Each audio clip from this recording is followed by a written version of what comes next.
The old man lifted the jar slowly, held it in the sunlight, and said one sentence that froze everyone in the village courtyard. He said, "This jar already contains your entire life. You just don't know how to fill it yet." The children stopped playing. The women stopped whispering. Even the birds on the lime tree went quiet, as if they were listening. No one understood what he meant, but something in his voice made everyone feel that this was not just a story. This was a warning, or maybe a gift. Before we go any further, if stories that quietly change the way you see life interest you, take 1 second to like this video and subscribe to MIndShift Tales. It really helps the channel grow, and more importantly, it helps these stories reach the people who need them the most. Now let's continue. The village was called Rampur, a small place on the edge of dusty fields where life moves slowly. Some people say slowly is boring, but in Rampur, slowly meant you noticed things. You noticed how the sun touched the mud houses in the morning. You noticed the sound of bangles when women walked to the well. You noticed the tired eyes of men returning from the fields before sunset. Life was simple, but not easy. Among the villagers lived a woman named Amina. She was in her early 30s, but her face looked older. Not because of age, but because of worry. Her husband worked in a nearby town. Her children went to a government school, and every day felt like a race she was losing. She woke up tired and slept tired. She often felt like life was happening to her, not for her. At the other end of the village lived an old man named rearrange. No one knew his exact age.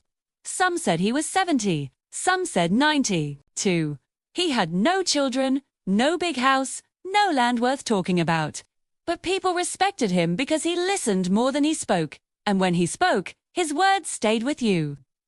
One evening after Moghrab prayer, Rahim Chacha called a few villagers to the open courtyard near the banyan tree. Children followed out of curiosity, elders came out of habit, and women listened from a distance. In his hand was a simple glass jar, old and slightly cracked. A young boy laughed and said, "Chacha, is this why you called us?"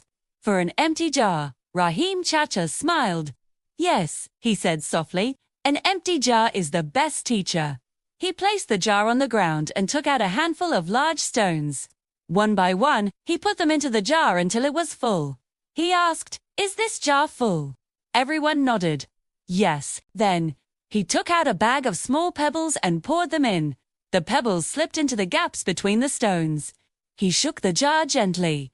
"Now, is it full?" People hesitated, then nodded again. Then he took out a pouch of sand and slowly poured it in. The sand filled every tiny space. "Now?" he asked. "Yes, now it's full," someone said confidently. Rahim Chacha then picked up a small cup of water and poured it into the jar. The water disappeared inside. Silence fell over the courtyard. "This jar," he said, "is your life." People leaned forward. The big stones are the most important things. Your health, your family, your values, your faith, the people you truly love. If you put these in first, everything else can fit around them. He touched the pebbles. These are your job, your money, your house, your status. Important, yes, but not everything. He let the sand run through his fingers. These are small worries, what people say, comparisons, anger, ego, endless scrolling, useless stress. Then he looked at everyone, especially at Amina, whose eyes were fixed on the jar. "If you fill your life with sand first," he said gently, "there will be no space left for the stones." That night, Amina couldn't sleep. The jar kept appearing in her mind. She realized something painful.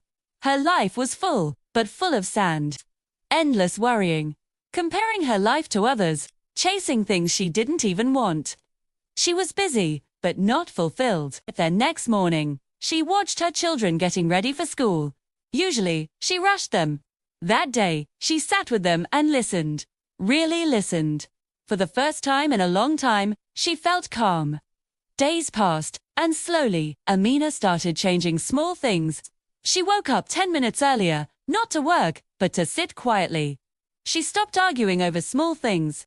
She spoke less, listened more. Life didn't magically become easy, but it became lighter. Meanwhile, another villager, Samir, had a different reaction to the jar story. He was ambitious, always chasing money, always thinking of the next step. He laughed and said, Stories are nice, but they don't fill stomachs. He ignored the stones and kept pouring sand into his life. More work, more pressure, less sleep, less time with family. His jar looked full, but he was empty. One evening, Samir collapsed in the fields. Exhaustion, the doctor said nothing serious, but his body had given him a warning. As he lay on the sharp-iron home, staring at the ceiling, he remembered the jar. Weeks later, Samir went to Rahim Chacha and asked quietly, "Is it too late to rearrange the jar?" Rahim Chacha smiled. "As long as you are breathing," he said, "the jar can always be emptied and refilled." That line spread through the village like fire. People began to change, not loudly, but deeply. A father started coming home earlier. A mother laughed more. A young girl stopped comparing her life with social media dreams. The village didn't become rich, but it became peaceful. One afternoon, Rahim Chacha passed away quietly in his sleep. The village mourned, but they also felt grateful. Near his bed, they found the same cracked jar empty. Amina took it and placed it near her window. Every morning, sunlight passed through it, reminding her of what truly mattered. Now, let me ask you something. If your life were a jar today, what have you filled it with first? This story made you pause. Please share it with someone who might need this reminder. And tell me in the comments, what are the big stones in your life right now? I read every comment, and your words might help someone else more than you realize. This is MIndShift Tales, where simple stories quietly change the way we live.